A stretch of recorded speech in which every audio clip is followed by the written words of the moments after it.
Assalamu alaikum wa rahmatullahi wa barakatuh. This is your brother Baraka Blue, sending you love and light and welcoming you to Path and Present.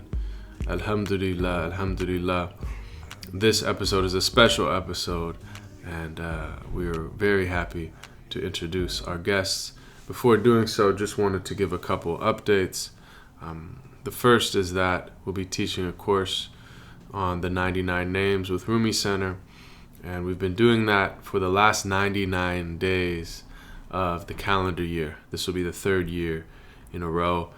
It's been personally the most transformative course and impactful course that I've ever taught, actually.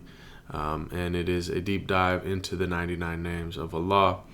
Each day we focus on a name, and people can do it at their own pace and their own time. And then we have monthly live sessions. And we take from Al-Ghazali and many other of the great spiritual masters of our tradition.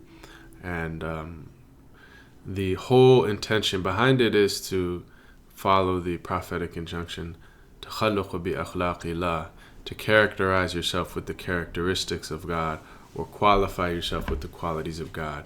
So Imam Al-Ghazali calls it our share. What is our share of the name? How do we embody this name? And so that's the focus of the course. And, inshallah, it's been really transformational. Many people that have taken it have been taking it every year. So I wanted to invite everybody. The course is called Awakenings, and you can find it at rumicenter.love. That's rumicenter.love.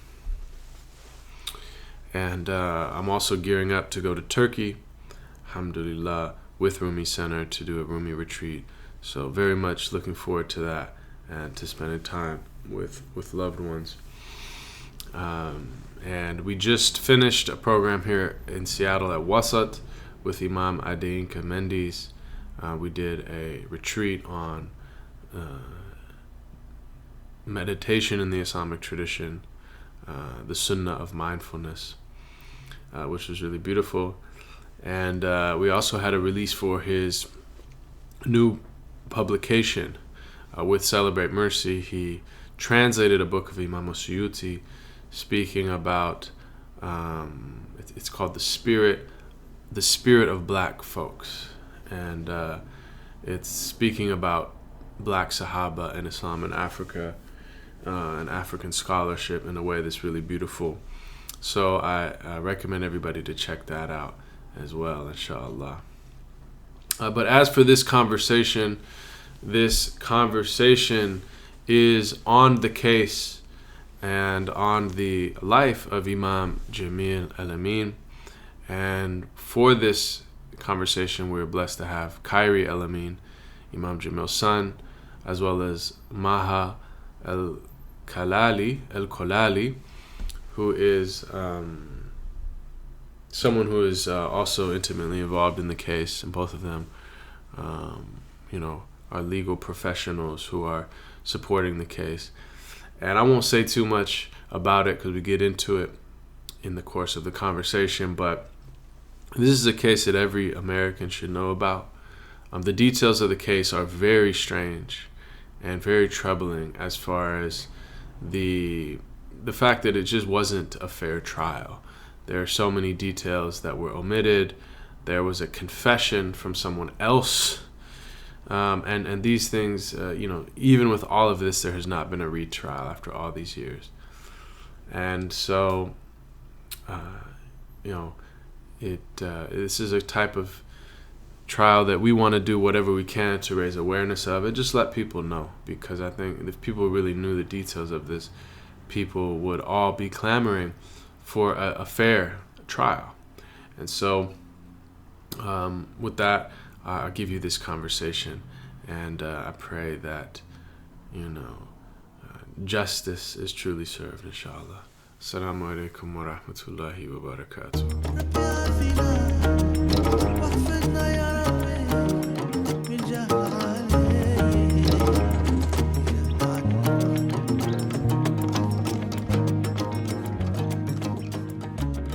Assalamu alaikum wa rahmatullahi wa barakatuh. Bismillah ar-Rahman ar-Rahim. Alhamdulillah.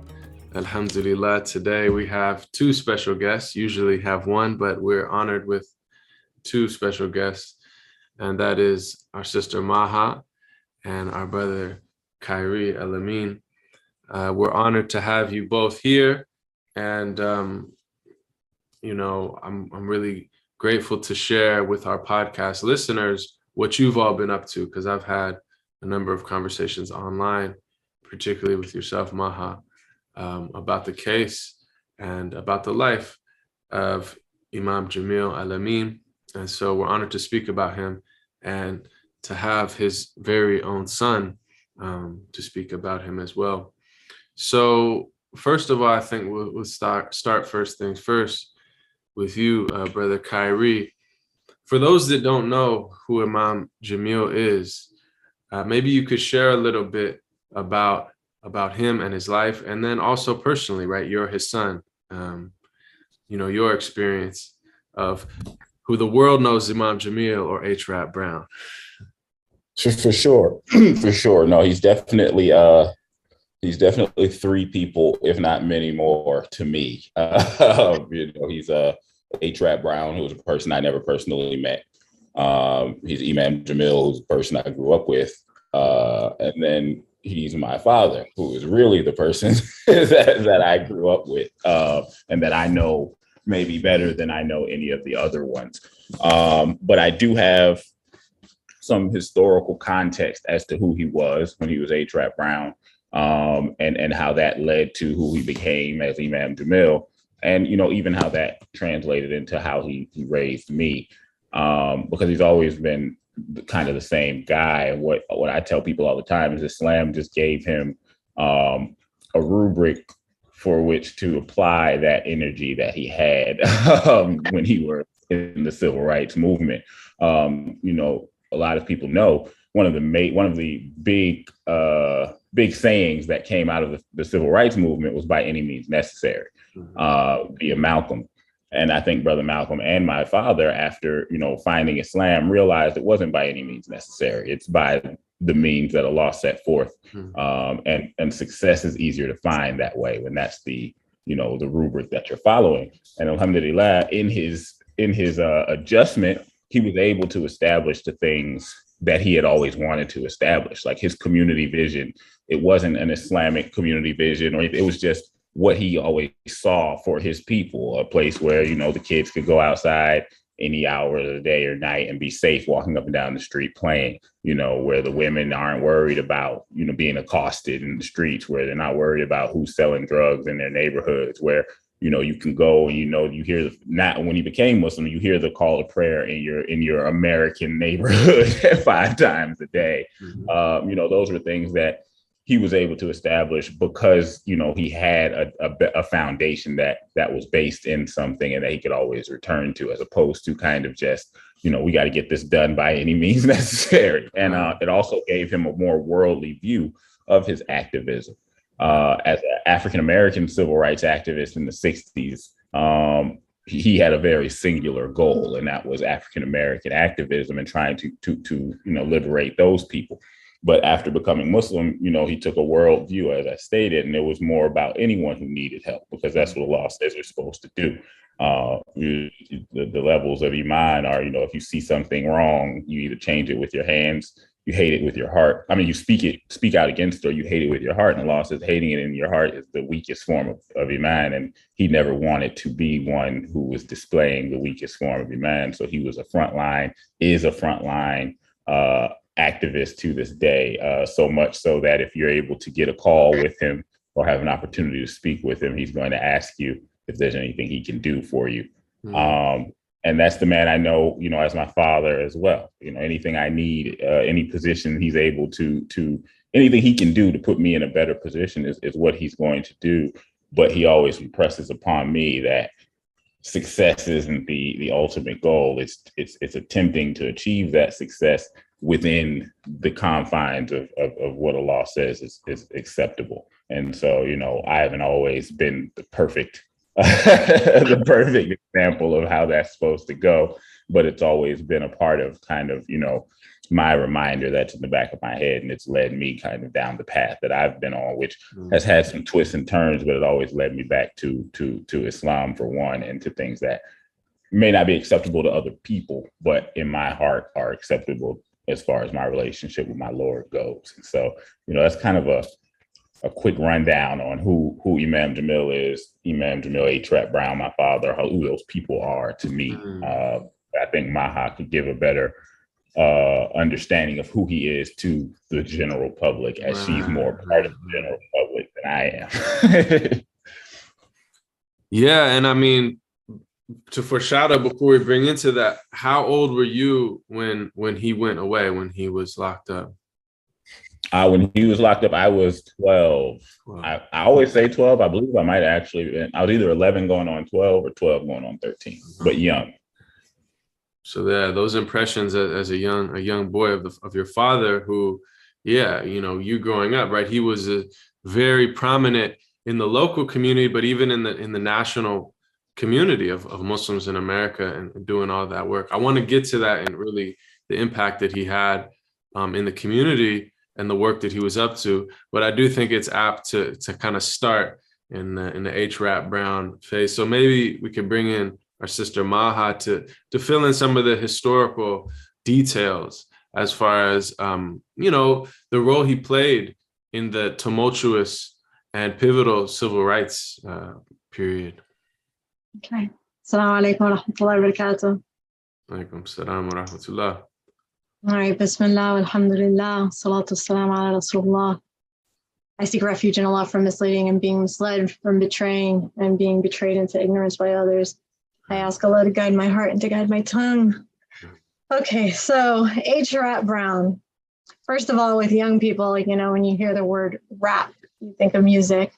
So we have to mention that rap, in its conscientious form, maybe not today's form, is named after H-Rap Brown. And H-Rap Brown was very active in the civil rights movement in the 1960s. He was, in fact, the 5th chairman of the Student Nonviolent Coordinating Committee. And in 1968 was, for 6 months, the Minister of Justice between SNCC and the Black Panther Party. He was so heavily involved in the civil rights movement that he attended a very contentious meeting at the White House with then President Lyndon Johnson regarding the Selma crisis of 1965 and the volatile situation that surrounded voters' rights in the African-American community.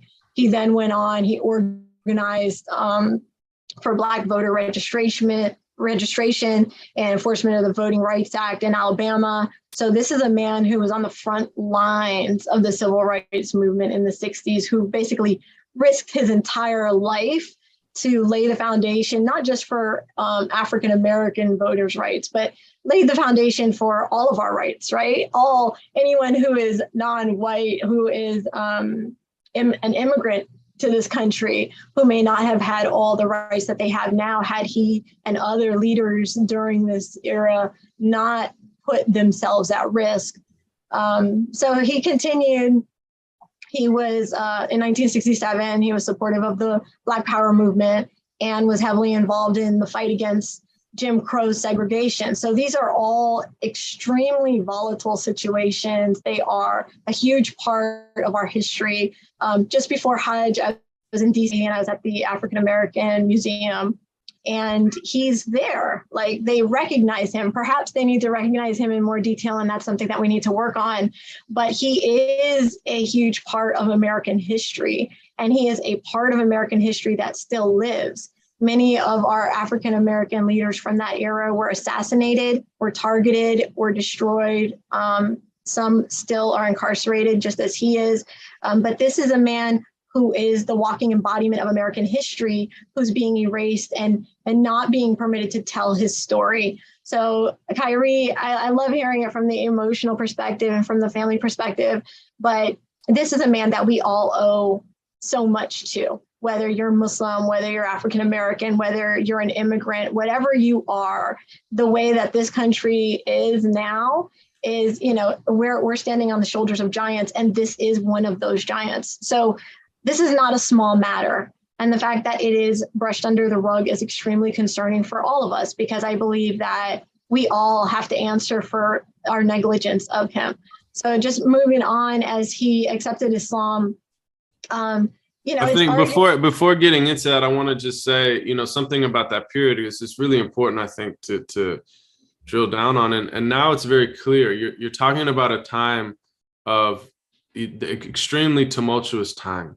And you're talking about on the heels of, Martin Luther King Jr. and Malcolm X, rahimahullah, and, the Panther Party and all of these, things that are coming on the heels of that.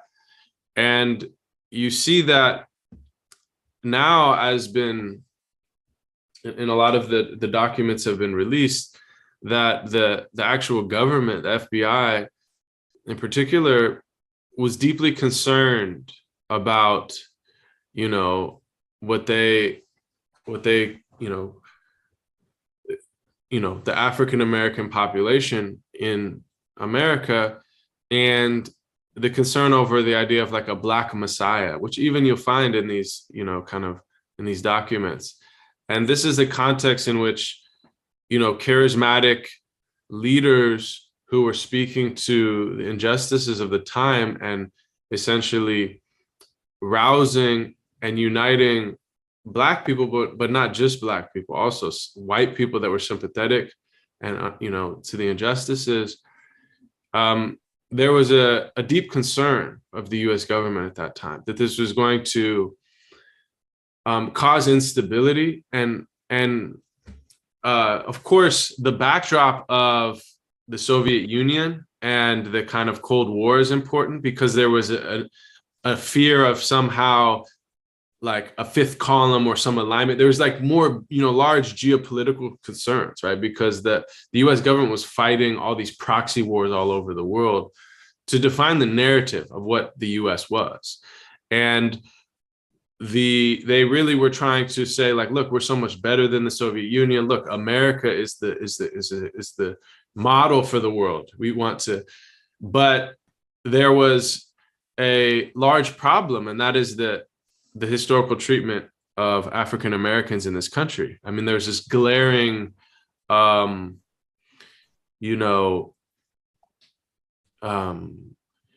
divergence between the kind of ideals of Americans as enshrined in its foundational documents and the kind of self view that America liked to put of itself and its treatment of its own people.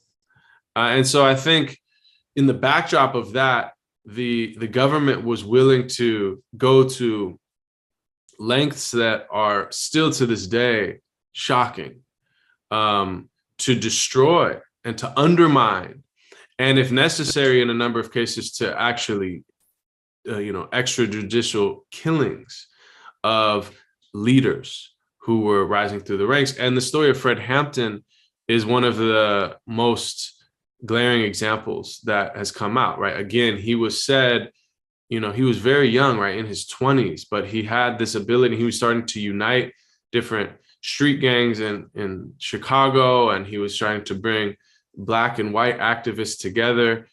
And, he was assassinated. I mean, it's what it is.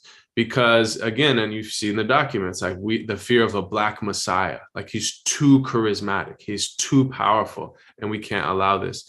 So I think that's really important to give the context for people, like you mentioned, who might be younger and who may be less fluent in some of this history, that, there was, of course, imprisonment, and now there's very clear that there was, trumped up charges. There was a sense of like, we need to get these people to be quiet, however we can, because they're dangerous, they're unsettling our society. And I think the broader context, the geopolitical context, is important to bring in, because it wasn't just a national thing, but it was like it was a problem for the US globally, as it was trying to fight for global hegemony. Who's going to control the narrative? And, so I think you mentioned also that kind of,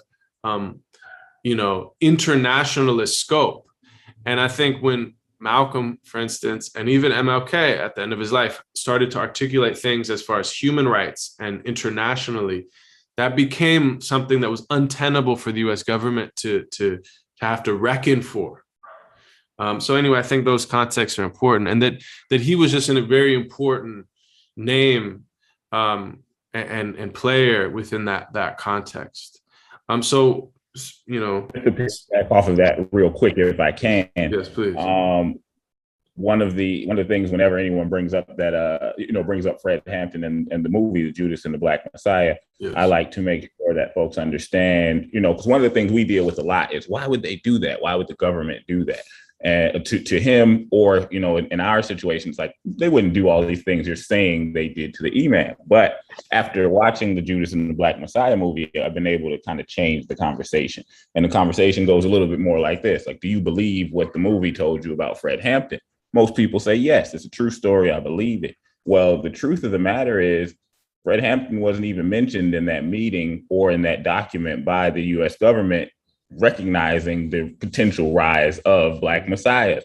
Mm-hmm. Imam Jamil was, though. Mm-hmm. And so if you believe they did what they did to Fred Hampton for the same reason, please believe they're doing it to the people that were actually mentioned in the document. And the only one who's still alive is in prison for something he didn't do. And that's Imam Jamil Al-Amin. So that's just an important note. Even the naming of that movie, Judas and the Black Messiah, the government in this country has a history of giving us our heroes after they're gone, and also making sure we understand what happened the last time we had a hero. Mm-hmm. Calling him the Black Messiah tells you the last time you had a Black Messiah, we shot him in his bed. Mm-hmm. So careful how you step it.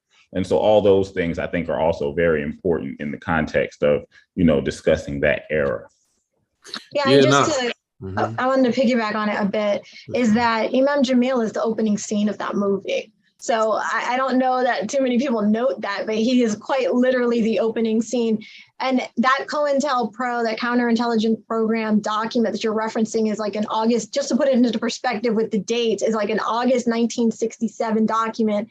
And it's naming J. Edgar Hoover, specifically named H. Rap Brown, Stokely Carmichael, Elijah Muhammad, Maxwell Stanford as specific targets of this program, just to be very, very specific. And then in unraveling this case, and of course we'll go into the dynamics of it, this is a state case. This is not a federal case. And, come to find out that there are 44,000 pages of documents that the FBI has on the surveillance of this man. And we haven't even received all of them. Like Sister Karima and Kairi are still receiving, those documents are trickling in, and it's years and years, Kairi, I believe a decade in, and it's massive. So this is how much surveillance and plotting and planning that surrounds this case. Right. No, that's important. And it'll, for those that are new to the case, this is important groundwork to lay. So there's no doubt that he was on the radar. In fact, he was a central figure that they were watching and documenting and tracking and concerned about. Right. And I do think that's even a piece that movie, on Fred Hampton leaves out. I think it's important for people in that context of like, why would the US government do that if people just want their rights? I think people forget that there was the US government was fighting this Cold War, and they're really concerned about internationally the reputation, and the US government's trying to frame itself as the liberator and like, come to our global order. And then the Soviets are saying, no, come to our global order. And so like the largest problem, and the Soviets were exploiting this too. Like, look at how the Americans treat their own Black population. Like there's this deep kind of thing, again, when Malcolm really leaned into the internationalist and saying like, no, I'm going to bring this right to the UN as a human rights violation. These type of things, the kind of global chess that nation states are playing, I think is an important backdrop to really frame for people why the concern was so grave. It wasn't just about some domestic issues. It was actually about, it was a geopolitical threat in the context of that time, as at least perceived by the US government as a destabilizing force. So I think Maha, you were starting to get in. So that's important context to bring. And I think you were going to maybe mention the second chapter that we wanted to get in, because he did have a profound transformation of his life that didn't reduce his concern and his service of his people, but framed it within a different context, perhaps when he embraced Islam. So maybe you could share a little bit about the A-Trap Brown to Imam Jamil. Yes, absolutely. So he ends up incarcerated and he takes his shahada. And A-Trap Brown becomes Imam Jamil Al-Amin. And you see a shift in his mindset. And subhanAllah, it's weird how things come together. I was reading Malcolm's diary. He has, they released his diary from his travels. And you see a very similar shift in the mindset from like the civil rights movement to the human rights movement, that I think Imam Jamil's mindset parallels Malcolm's mindset at that time, in that, okay, we have a duty towards human rights, irrespective of race, irrespective of all these other issues. And he shifts and he starts to fight human rights concerns. For human rights concerns, like he was very active in the Bosnian task force against Bosnian genocide at the time. He was extremely outspoken on the liberation of the Palestinian people. And of course, the empowerment of the African-American community in its entirety. But anywhere there was wrong, even until this day, his position will be, if there is wrong, wrong is wrong, and we have a duty to correct the wrong, right? So he is just in his nature, I feel, a soul that has constantly been concerned for the state of humanity, right? And I think that his belief system and his transformation in a theological perspective perhaps refined how it is that he addressed those issues, and that calling within his soul, right? So you all, I know Kairi spoke on it a bit, but he wrote this book, Revolution by the Book, right? And I recommend everybody get a copy of it. But essentially, it seems so basic. And he talks about, the basic tenets of Islam and how those tenets impact how we address the outside world and how we address our fight for human rights and just how our day-to-day behaviors can influence change, right? The importance of salah, the importance of congregation, the importance of community, all of these things are addressed in the book. But even till this day, he will say, like, if there's an outcome on a case and Kairi and I are like, I can't believe this, he'll remind you, do not become angry. So you see this, constant spiritual foundation that he has now that dictates his behavior, that dictates how he does that. So when you combine his time with SNCC and his time working with the Black Panther Party and in the civil rights era, his ability to strategize, his ability to organize people, his ability to have an understanding of what systemic reform looks like. And then you combine that with a spiritual realm and an understanding of like the metaphoric reality of what we're doing here, and you combine that into one person, that becomes a real threat, because now he can influence people, at least to the system, right? If the system is corrupt, it becomes a threat, or it becomes, people are afraid of that. And the bottom line is, if you were around in the 90s and you saw Imam Jamil, he laid the foundation for the national Muslim organizations, all of them. He has laid the foundation for all of them. He is one of the four leaders of the American Muslim community that laid the foundation for ISNA, for ICNA, for CARE, for whoever it is that you want to say, any national organization. He is part of the foundation of their existence, right? And if you remember him at some of these conferences that we frequent, right, you'll remember this towering man, this man who has eloquence in his voice. His spirit naturally attracts people. And, the joke is like, if you see Imam Jamil at Isna, you'll see the brothers making tawaf around him, trying to just get a little piece of his wisdom, a little piece of his love, a little piece of his gentleness, right? And these are qualities that I don't think I've seen in another leader since he's been taken from us, right? So this is a man that went into the West End of Atlanta and who, like Kairi said, transformed a neighborhood and made it safe. And he has an understanding of systemic reform and how you bring people to this spiritual change. So, you know, there's an example. I was talking to him one time.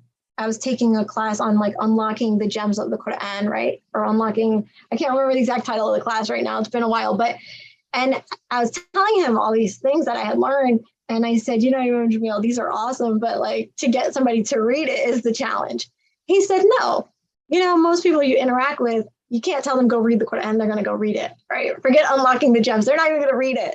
He said, what you're supposed to be is the walking embodiment of the book. And when you do what you're supposed to do according to the teachings of Islam, they will then ask you, well, what made you help me like this? What made you feed the masses? What made you protect us this way? What made you clean up our community? And then you tell them the book. And that's when they will go read it. So this is the man that we're talking about. This, to me, a spiritual giant who is just the kindest of hearts. Well, I think that's important, and setting that foundation of like the role that he played in his community, where locally he's really transforming a neighborhood. And like you say, he's bringing people together, and even like there's like sports tournaments and like really making, again, like supporting the younger generation to mature, you know, and have mentorship. And then he also is going to these conferences and playing a role in the kind of national Muslim community as a leader, as a thought leader, and as an imam. I think that's really important to understand that. And as the actual chairperson of these organizations. So, you know, he was the chair. He led ISNA. He led ICNA. He was at the top of those organizations. So, thought leader, you know, spiritual leader, and imam, but actual leader as well. Like he was actually in charge of all these organizations that we know so well today, and all these conferences that we tend to attend and not hear his name spoken. So, you know, he went from definitely being the lead speaker, the lead everything to these organizations, and getting them to get back on board is very important to me personally, because my family used to drive around the country, and I used to be sitting in these back seats on these 14-hour drives sometimes for my father to go and keynote some of these conferences. So, you know, oftentimes, as Maha said, my father has to remind me to not become angry in my dealings with people, because I remember the tawaf around my father. Yeah, no, I want to get into that and kind of, you know, all of that as far as the context of why there has been, frankly, so little support for this case, you know, nationally, unlike some other cases.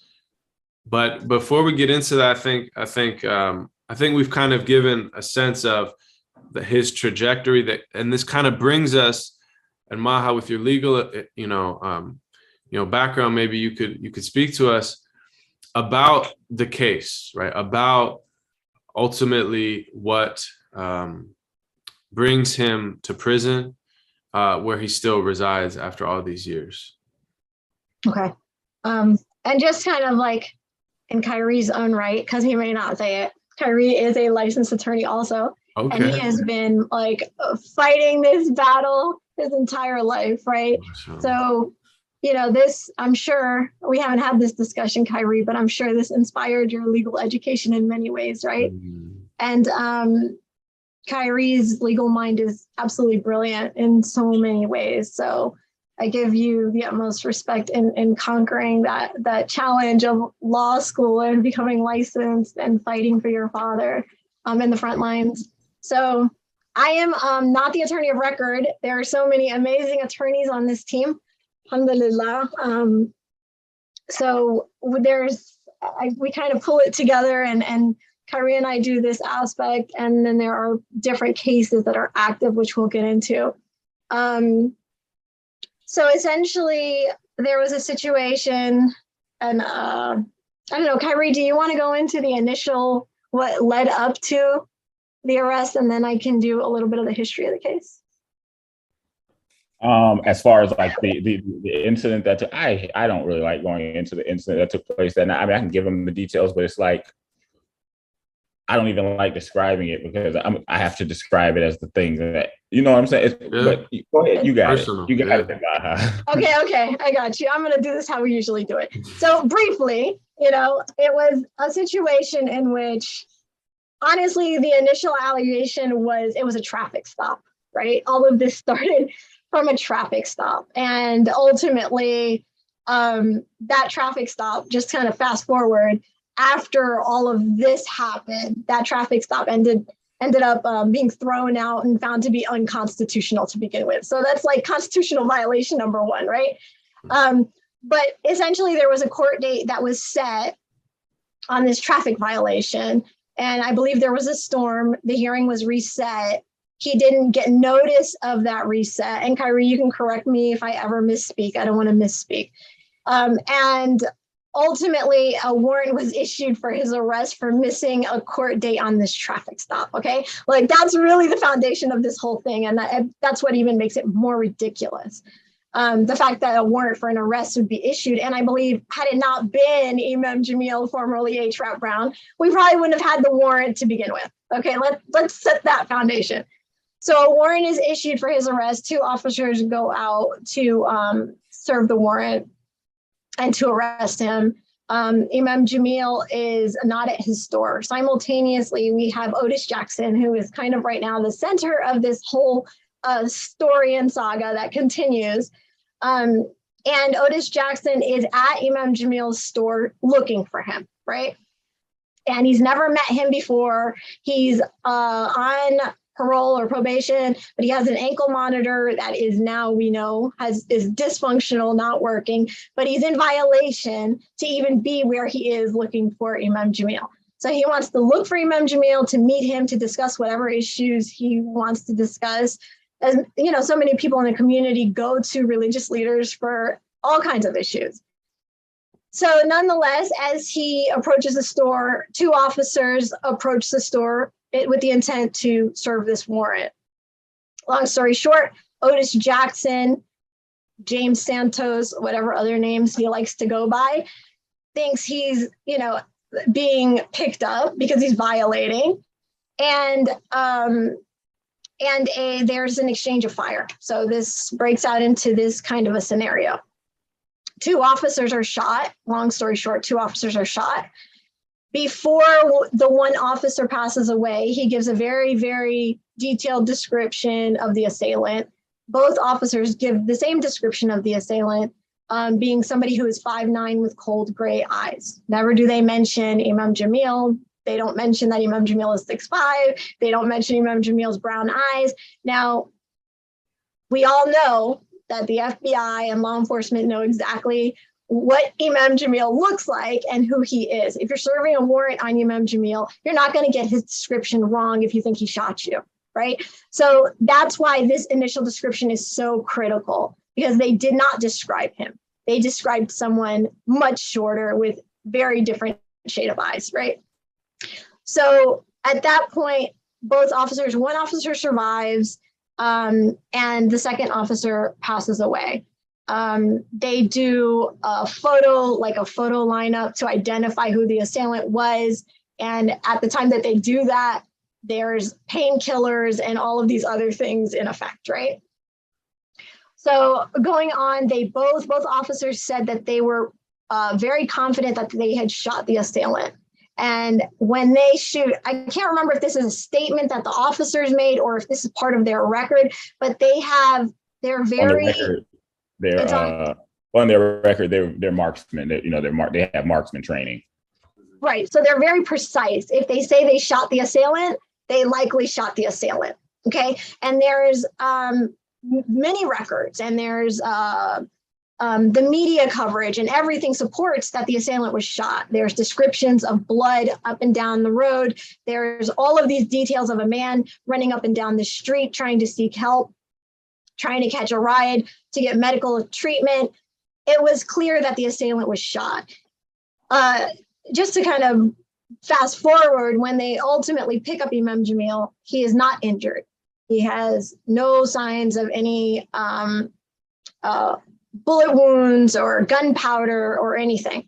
If you go to the scene, there's no fingerprints. There's nothing that ties Imam Jamil to this scene.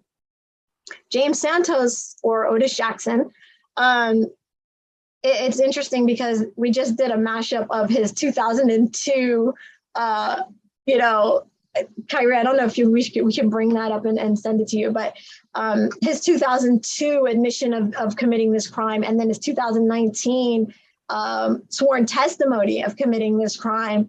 But in his testimony in court under oath, he says, oh yeah, I was involved in this incident. I was shot. I have the bullet wounds. Like, he was shot that day. And all of this hasn't been ruled out. It was never presented in the lower courts. So this is evidence that the jury never heard.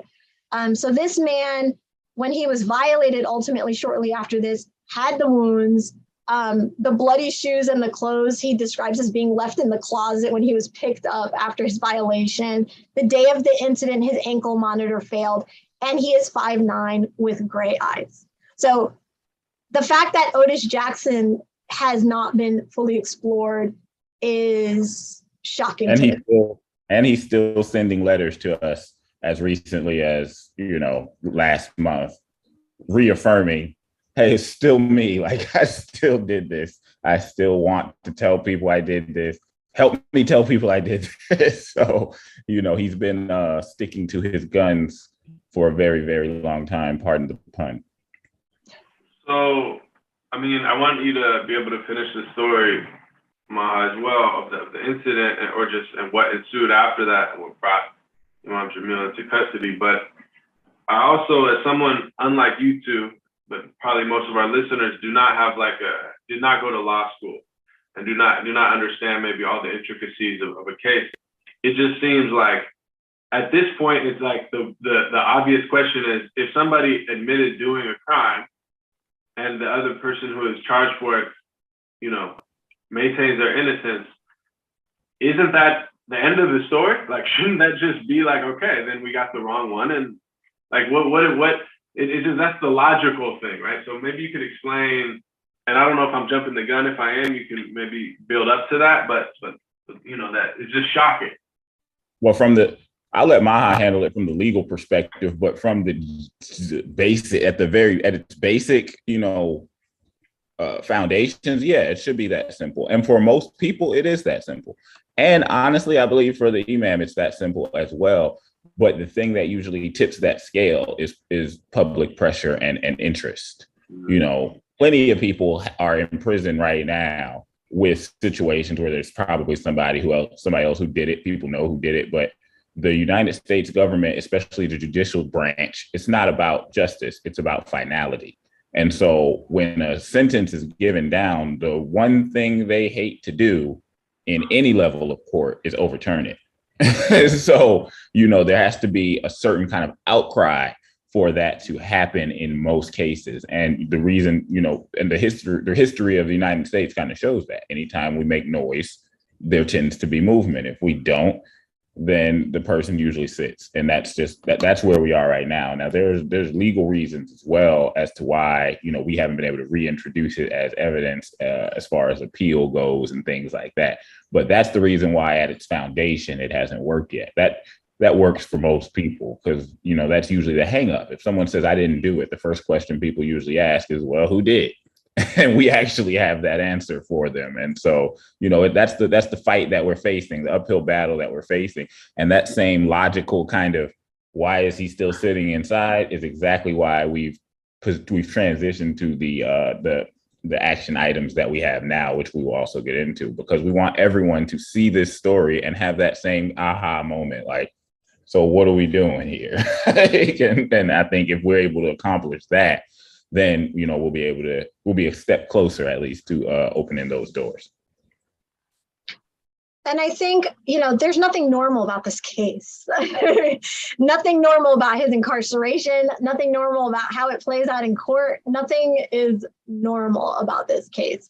It's one of those reverse by any means necessary. It's like oppression by any means necessary, right? It's oppression, whether it's, okay, we're going to try to kill him through medical neglect, or oops, let's accidentally leave him in the back of a van that's over 90 degrees and he's old enough, maybe he'll die of dehydration. Like there is no logic as to why you would leave even, let's go to the extent of like he was 78 years old, left to be blinded for an extended period of time.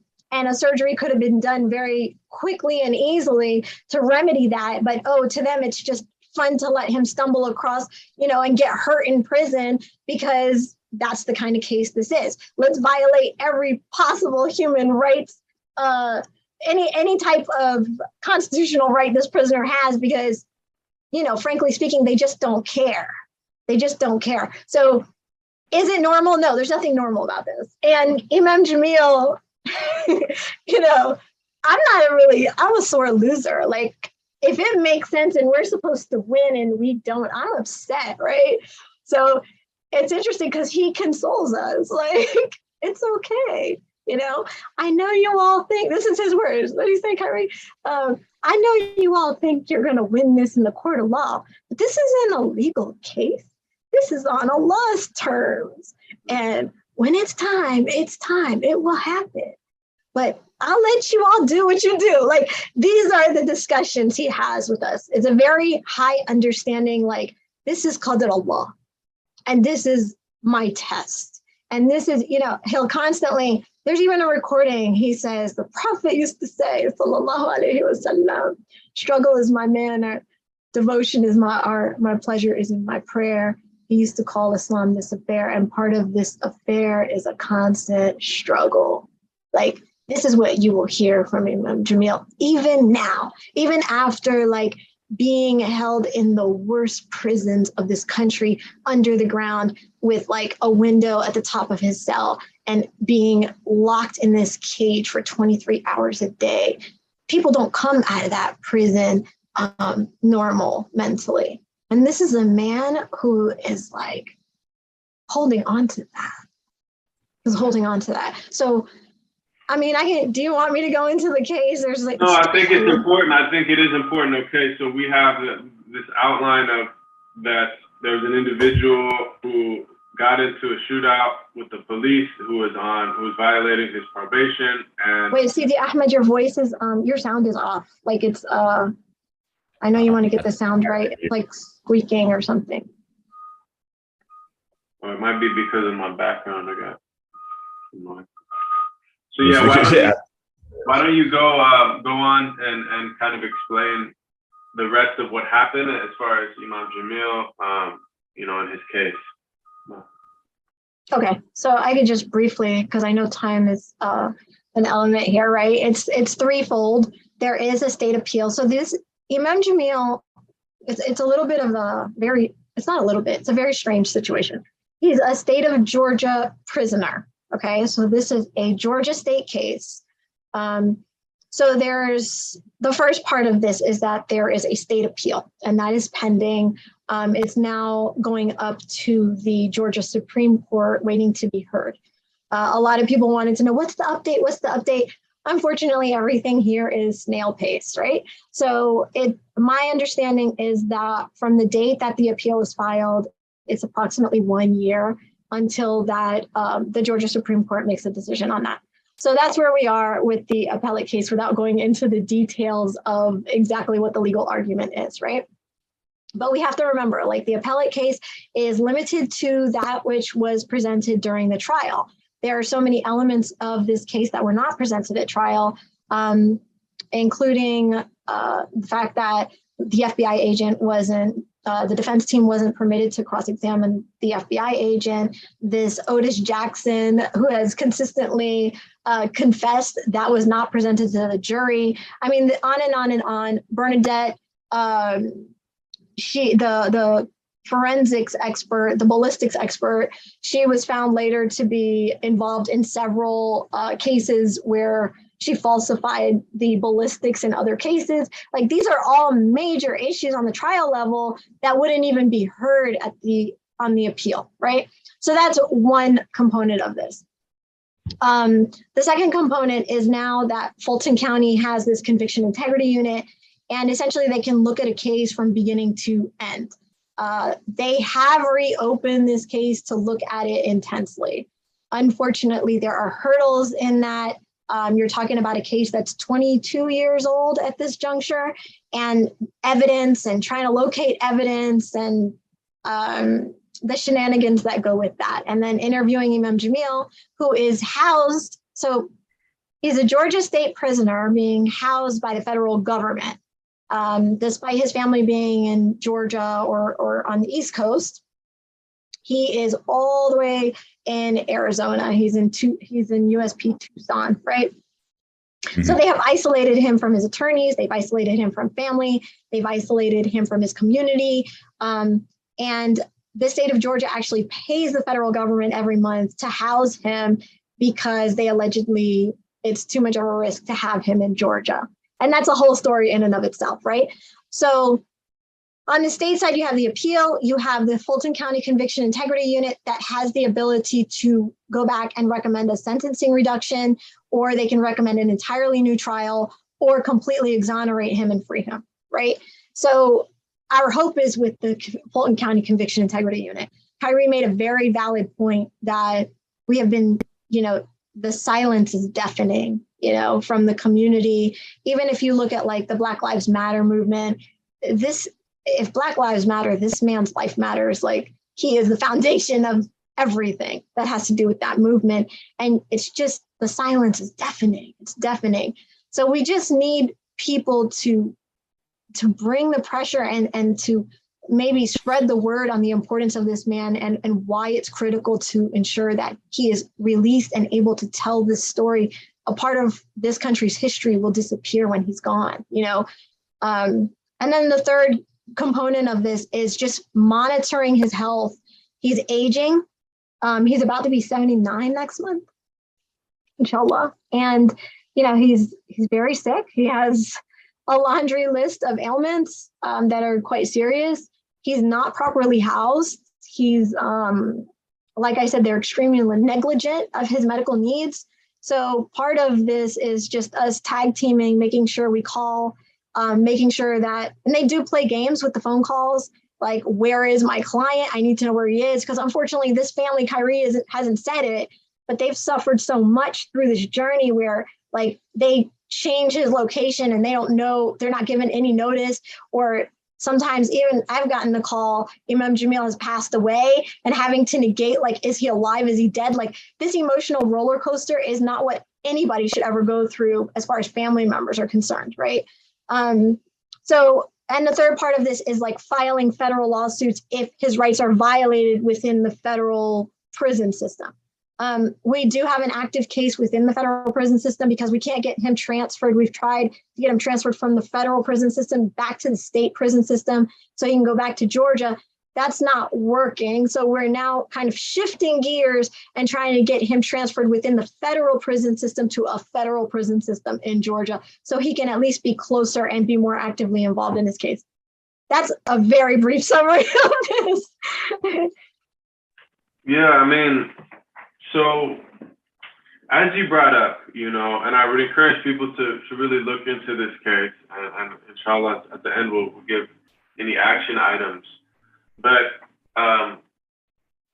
essentially, we have a case, we have someone who is accused and convicted of a crime that in the meantime, someone else has confessed to that crime and fits the description. And then there's all these other points of evidence that you mentioned, that the ballistics expert has, subsequently it's come out that they've tampered with evidence. And there's all these reasons that a retrial is in order, right? That just from any, I think, fair-minded human being on earth, if you didn't mention anyone's name, but you just detailed the outline of the facts, the non-disputable facts.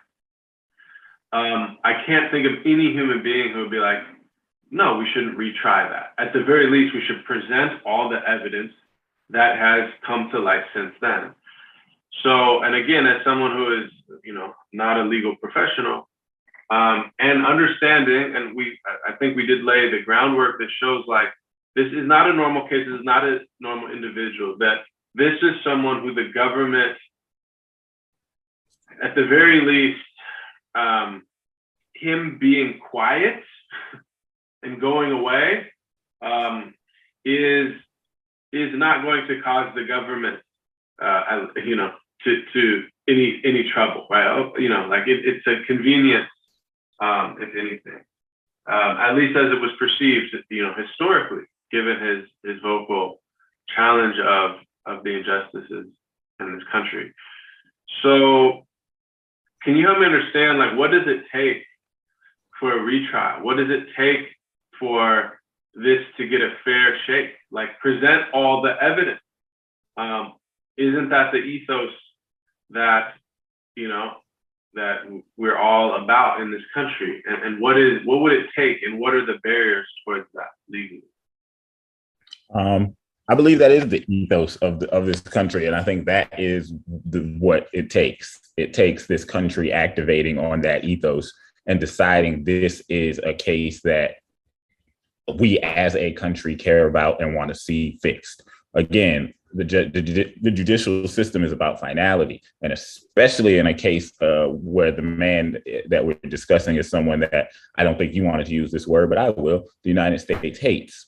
When they have a real hatred for someone, overturning that person's conviction becomes a whole different ball game. And so, again, even though I am an attorney, when I took over the role of my father's kind of point person for his campaign, my goal the entire time, we have enough attorneys, everybody, like Maha said, is excellent. My goal on that team is kind of just the liaison to make sure that everyone's doing what they're supposed to be doing and can contact who they need to contact. My point position is public, the public's perception of the case and generating a pop culture kind of almost interest in what we have going on, because I've seen so many. And we all have seen so many pop culture activist causes succeed. When the masses decide that, especially if it's a righteous cause, so to speak, it's a real situation. But we've seen it succeed when it wasn't. One of the people that I harken back to all the time is Meek Mill. It's like we watched him actually break the law, and people got upset enough for them to say, "Never mind, Meek, you can go free." And so, it's that kind of pressure that it takes for these folks to do the right thing. This country isn't founded on doing the right thing. Like, that's not the history of the United States. From slavery forward, this country is built on doing what is most beneficial for the country. And so, when you become a thing that the country views as, the country as in the system views as not beneficial to it, then you become an enemy of the state. And the only way to fight that fight is to be an enemy of the state, is to be a hero of the people. And if you are a hero of the people and the people have forgotten about you, then the state doesn't have any recourse for fixing this. So that's basically where we are. One of our heroes was taken from us. And the government has learned this lesson. They're not making martyrs of our heroes anymore. They're erasing them because it's an easier situation. Killing him was one thing. Then we end up with, H-Rap Brown Day, October 4th, and we celebrate that annually. But no, instead we paint him a cop killer, and we erase 50 years of humanitarian work, and we erase, the setting up of the national Islamic community as it is recognized today. We erase these things because when you Google Imam Jamil Al-Amin, you see cop killer. And so that's where we are right now. We have to get the people back to caring about this man who did so much for us. And it sounds like I hate to be the one almost sometimes making that request, because I have such a strong bias as his son. But as just a member of the world he helped to shape as an African American who can make the kind of money I want to make and work the kind of jobs I want to work and do those. I have that kind of appreciation for him as well. And, you know, that's why our asks have changed. It's gone away from the thing that we really should be asking for, which is exoneration, because that's such a hard line. And for people who are still kind of shaky on this issue, it's hard to get behind. Okay, mashallah, give us a fair trial. And if you can't even give us a fair trial, just go talk to the guy who said he did it. Just at the very least, do that. And so, you know, we feel like talking to the guy who actually is admitting to doing this is our next step in creating kind of that sensationalism that America requires sometimes to be activated. And so that's why we're still very, very confident that we can get this done. And especially with this new kind of action item that we're undertaking, we think we can activate the people through it. Yeah, and I would, you know, even like making an appeal to those that care about this country and those that consider themselves patriots and those who, you know, is that, you know, and I think as you mentioned with the ethos, I think the ethos and the principles of this country are beautiful. And there's always, and anyone who's fair-minded will acknowledge, there's always been a vast distance between the ideals and the reality. And if there is light and beauty in this project, the American project, it is that there are people who struggle to bring the reality closer to the ideals. And we all celebrate them. That's why, even though, you know, Martin Luther King was, you know, #1 enemy of the state in his time, now, right, he's a national hero. And even even Malcolm X has been, you know, he's on stamps and he's on, like, there's a sense of like, okay, in hindsight, we've had somewhat, it's not over, but we've had somewhat of a racial reckoning in this country where the average person acknowledges more than in the 60s, you know, the average white American acknowledges the things that the average white American in the 60s couldn't acknowledge, right? And there's still distance to be traversed, of course.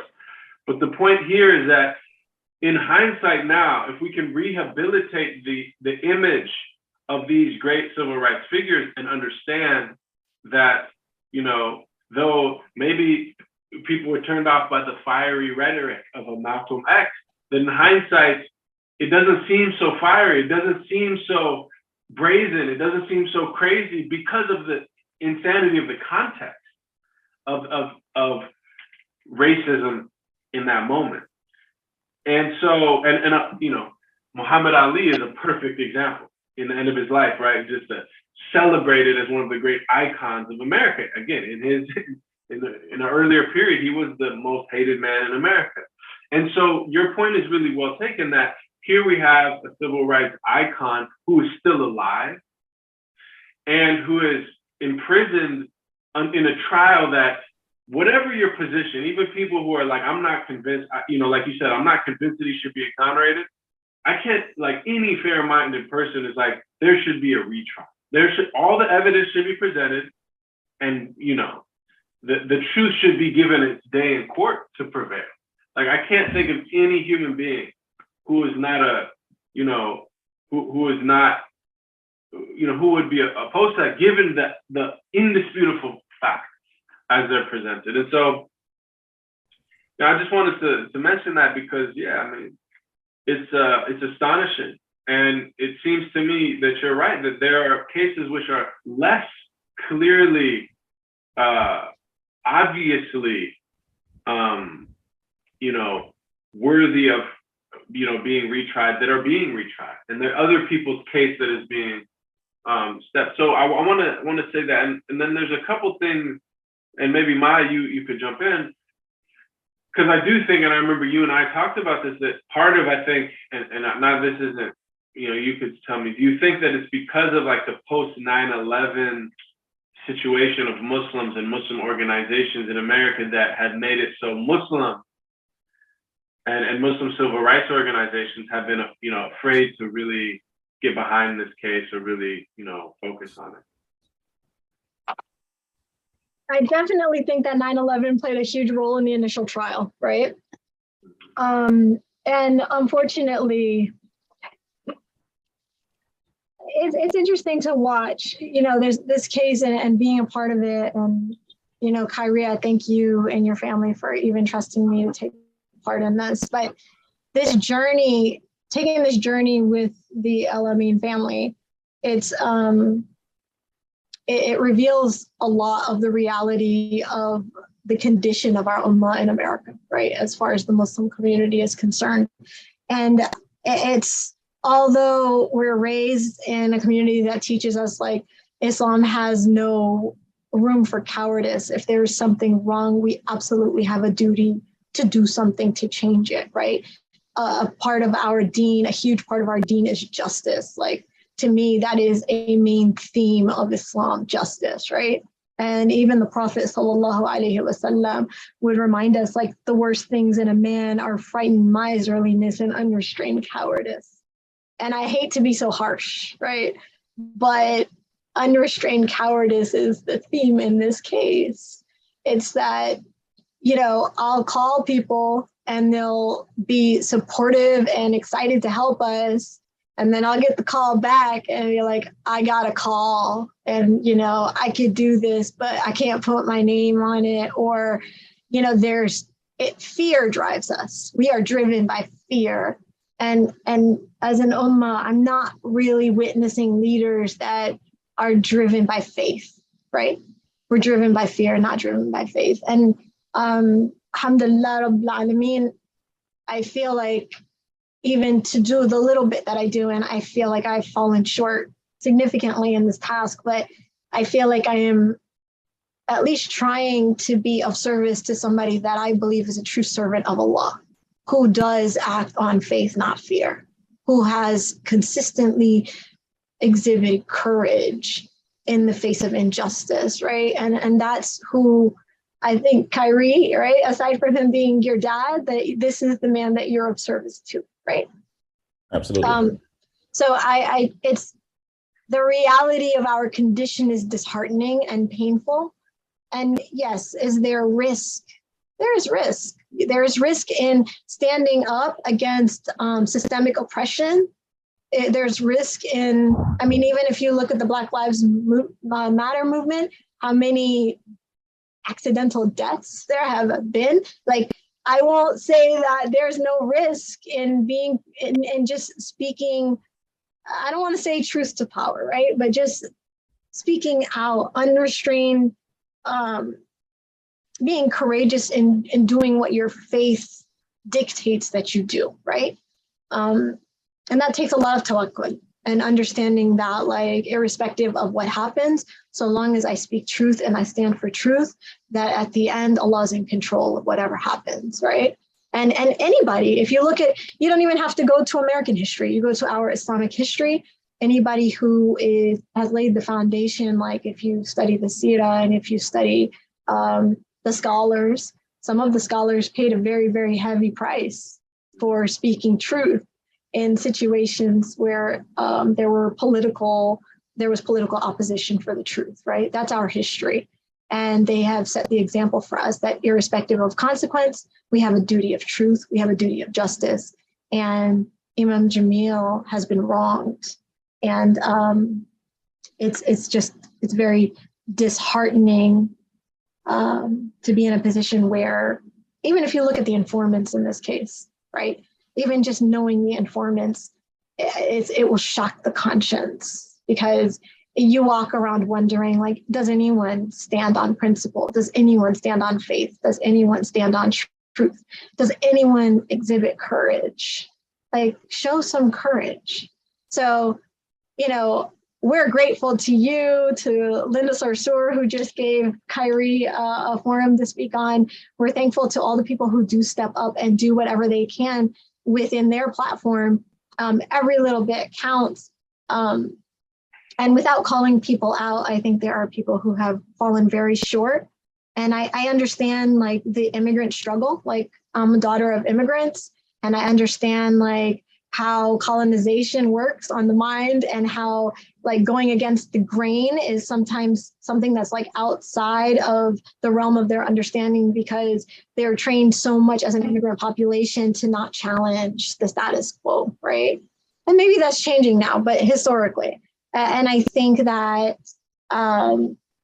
perhaps the threat from those that are in power is a bit overwhelming for some. But at the end of the day, we just have to remember, at least from the Muslim perspective, that we answer to Allah. And from the larger outside community, if they could take somebody like H. Brown, the minute that you become in any way a controversial person, you will be erased. So if you stand for anything, if you really believe in Black Lives Matter, if you believe in civil rights, if you believe in human rights, and you just stand down and allow them to take this man when all of this evidence is present and is obvious, then we've all, I think it's an injustice against our own soul. Yeah, so in light of that, I think, people that are listening, they may have heard of this case vaguely. Maybe some are more familiar, and others, this will be news to them. They may have never even heard of this. And I think, to Kairi, to your point, the importance of really just getting it, the story, just telling the story is really important.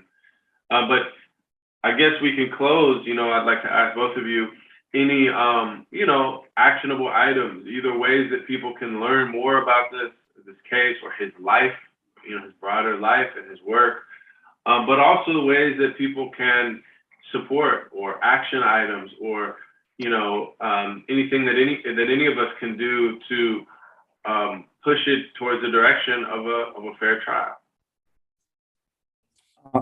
No, absolutely. Well, to get up to speed, really catch up on who the Imam is, was, and all those things, there's actually an article in Time magazine. I do not currently have the link to it, but a good friend of mine named Rembert Brown, who also grew up with me, played basketball with me, was coached by my father, is an amazing writer, journalist, and he put together that piece in Time magazine. And it's very comprehensive. It took him about 4 years to write it. He traveled the country doing interviews and things like that, because he really wanted to be able to give not just his personal perspective, but a lot of other people's personal perspective on who H. Brown, all the way through to Imam Jamil, is. And so go check that out. I'm gonna ask Wasik, actually. I think he's probably watching this. So Wasik, can you add that link to our link tree to the Time magazine article, so it's easily found by folks? But if you just type in H. Brown, Imam Jamil, Time in Google, it'll pop up and you'll be able to grab that right away. So that's one piece. As far as learning more about the case, you can go to whathappenedtorap.com, or actually you can go to freeimamjamil.com, which is our link tree that has all of our action items. And you can go to the one that says purchase the merch. If you go to that one, it also has all of the information about the trial from, excuse me, my Siri popped up. All of the information about the trial, all of the misinformation about the trial. You can see the confessions, you can see everything there. As far as action items go, once again, freeimamjamil.com is our link tree, and our current action item, we try to pick one thing and focus on it per campaign for continuity's sake. And so right now, we are pushing to have the man who committed this crime interviewed by a major network, whether that be CNN, 60 Minutes. Those are the two we're focused on. But if someone else catches on and picks it up, we're happy to ride with them as well. But we want an expose. True crime in America right now is a huge genre of entertainment for the American people. And we have a true crime case right here that's hot and ready to be picked up by our people and pushed forward. And so this is the route that we want to take. So in order to help us push this forward, all you have to do, again, is go to freeimamjamil.com, click the button that says CNN 60 Minutes, and follow the instructions. It's very simple. It's a copy and paste email with the addresses that you need to send it to. It takes about 45 seconds to get it done. And outside of that, we have a donation link. If you'd like to donate to the cause, we'd appreciate it. Everything helps. But that's really it. Our C&M 60 Minutes push to get Otis Jackson interviewed and to really get the discussion started in the mainstream about why this is happening to a man that deserves our reverence at the very least.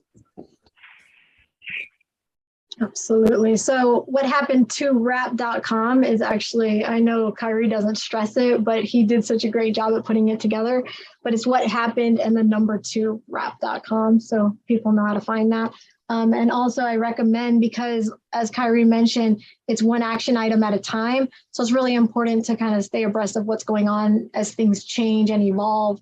Those action items change. So if you can follow _@_ free Imam Jamil on Instagram and Students for Imam Jamil on Facebook, and whatever social media, the Students for Imam Jamil take kind of the lead on these social pushes. So just stay abreast of what's going on. And if there's someone in your network that you feel can help this push, or anything helps, even if you share the post, if you bring awareness, if you do a session, teaching a class on who Imam Jamil Al-Amin is, whatever it is within your capacity to do to bring forth awareness to this matter will help. So reach out to us and we can figure it out together, inshallah. Alhamdulillah, appreciate your time. And, we ask Allah to guide to truth and to justice and to show us truth is truth, and allow us to align with it, to show us falsehood as falsehood, and allow us to stay away from it.